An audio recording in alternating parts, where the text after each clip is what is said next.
তোমরা এখানে কি দেখতেছো? Metre, metre. একটা বানানো হচ্ছে METER মিটার, আর অন্যটি হচ্ছে METRE মিটার।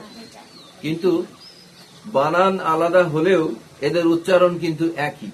এখন আমরা জানবো যে কোনটি কখন ব্যবহার হয়, কোনটি কখন ব্যবহৃত হয়। প্রথমে আসি centimetre, millimetre, kilometre. Centimetre, millimetre, kilometre এগুলোতে ব্যবহৃত হয় হচ্ছে লাস্টে আর ই যেটাতে, ঠিক আছে? তাহলে METER এটা ব্যবহৃত হয় কখন কখন? Centimetre, millimetre, kilometre. অর্থাৎ কাপড়ের দৈর্ঘ্য, রাস্তার দৈর্ঘ্য, এগুলো দূরত্ব মাপার দৈর্ঘ্য আর কি, পরিমাপের দূরত্ব পরিমাপের জন্য যেটি ব্যবহৃত হয়। সেক্ষেত্রে মিটারে বানান হবে হলো ME, আমার সাথে বলো, METRE। METRE এই মিটারটি ব্যবহৃত হবে কখন? পরিমাপের ক্ষেত্রে। কখন? পরিমাপের ক্ষেত্রে।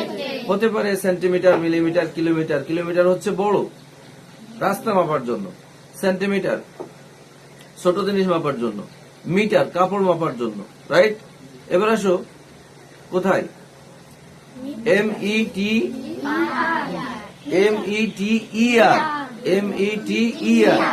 এই যে বানানটি ব্যবহৃত হয় হলো থার্মোমিটার, ব্যারোমিটার এগুলোতে, যেগুলো দিয়ে উচ্চতা, তাপ এবং গভীরতা মাপা হয়।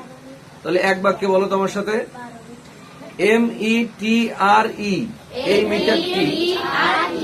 এই মিটারটি কখন ব্যবহৃত হয়? Thermometer, barometer, centimetre, millimetre, kilometre দূরত্ব মাপার ক্ষেত্রে। আর আরেকটা আছে METER এই মিটারটি ব্যবহার কখন? Thermometer, barometer. হ্যাঁ, তাহলে মূল কথা হচ্ছে দুজনেরই বানান সেম, কিন্তু বানানে পার্থক্য আছে। এবং তোমাদের পাঠ্য বইয়েও এটা সংশোধন করা হয় নাই। পাঠ্য বইয়ে এই মিটার আর মিটার আলাদা করে দেওয়া হয়েছে, এক করে দেওয়া হয়েছে। যেমন এই যে METRE মিটার, এটা দিয়ে সেন্টিমিটার, মিলিমিটার আর এই কিলোমিটার লেখা হয়। তোমাদের এই বানানটা এই যে RE এইটা না লিখে ER দিয়েছে পাঠ্য বইয়ে। আচ্ছা, আমি অতটা খেয়াল করে দেখি নাই, তোমরা যদি দেখো ইংরেজি বইয়ে তাহলে আমাকে অবশ্যই জানাবা।